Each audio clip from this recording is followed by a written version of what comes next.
President-elect Joe Biden flew to the battleground state of Georgia today. That's where two races just weeks away will determine the balance of power in the U.S. Senate. With early voting kicking off this week, Biden told Georgians today that the Senate is on the line. Come January 5th, you got to vote in record numbers again. Because yes, the lives of every Georgian still depend on what you're doing. Yes, you still need to vote as if your life depends on it, because it does. The president-elect's visit comes after Vice President Mike Pence traveled to Georgia late last week.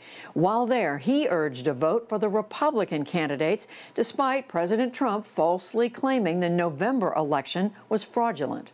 And we need to send him back, because a Republican majority could be the last line of defense to preserve all we've done to defend this nation, revive our economy, and preserve the God-given liberties we hold dear.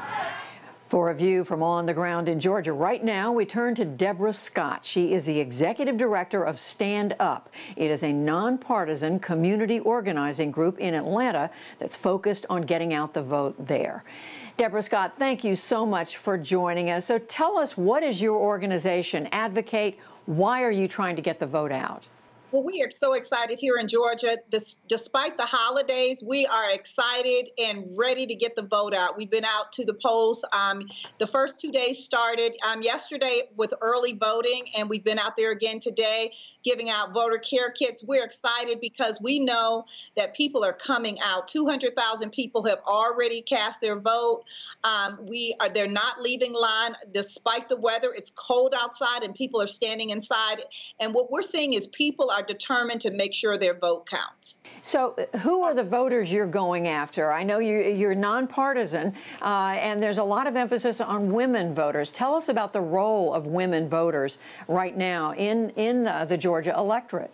Yes, actually, we are a part of the Black Women's Roundtable and Pro-Georgia, and we believe that we need to speak to our base. And for us, our base is Black women. What Black women want to hear are issues that affect their everyday life. They want to hear those kitchen table issues about jobs and about the economy, about COVID-19 testing and relief for health care. They really are concerned about what's happening in their communities and their families. So we're speaking directly to women about their issues. We're not talking about the national implications of this race because they don't want to hear about that. They want to hear about how these races affect their lives and their family. What do they tell their children because they can't go back to school? What do they tell their children about the lack of jobs and affordable health care and affordable housing?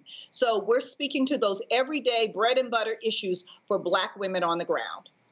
And are they hearing about these issues from the candidates? Are they hearing about these issues from President-elect Biden, from President Trump and Vice President Pence when they come to Georgia? Well, we're not sure what they're hearing from the candidates. We know that because we are trusted stakeholders on the ground, we're a 15, 16-year-old organization, and people trust us because we're here all the time. We do 365 days of voter registration along with our partners so that they know when we come to them, we're coming from a place of authentic engagement with them. So we're talking to them in their own language, at their doors, on the phones, in the streets about what's important to them. So I'm not sure what the candidates are saying to them, but we do know that they are tired of the mail and they're tired of the negative ads. And they are grateful when they get a call from a friendly nonprofit just to ask them, are they okay? And are they going to vote? I did want to ask you about some of the challenges of getting people engaged, because as you mentioned, they've had a campaign going on in Georgia for week after week. Specifically, I want to ask about a comment today by Georgia's Republican Secretary of State, Brad Raffensperger. He was part of a panel hosted by the Bipartisan Policy Center, and the NewsHour's White House correspondent Yamiche Alcindor asked him about the drumbeat of claims that the November election was rigged. Here's their exchange right now. How do you make sure that people aren't questioning the integrity of the election when they have this huge incentive that maybe will turn out Republican voters if they say, yes, it's true, this was falsely done, this election was stolen, and now you have to back me so I can get it right? Well, I think that is a risky road for people to play. Stacey Abrams always talked about voter suppression, but if people continue to talk about you can't trust results, you're going to have voter depression. In other words, you're going to depress your turnout. How much is that a factor for the voters you're trying to turn out, Deborah Scott? Yeah, so the voters that we're talking to have lived through years of being their vote being suppressed. From voter purges, illegal voter purges, to funny business at some of the polling places. They are used to obstacles, and they're not being deterred. They are going straight ahead, and they're going to challenge it. If they're asked not to vote, they're going to make sure that their vote is counted. One of the things that we're striving to get as many people to vote early as possible.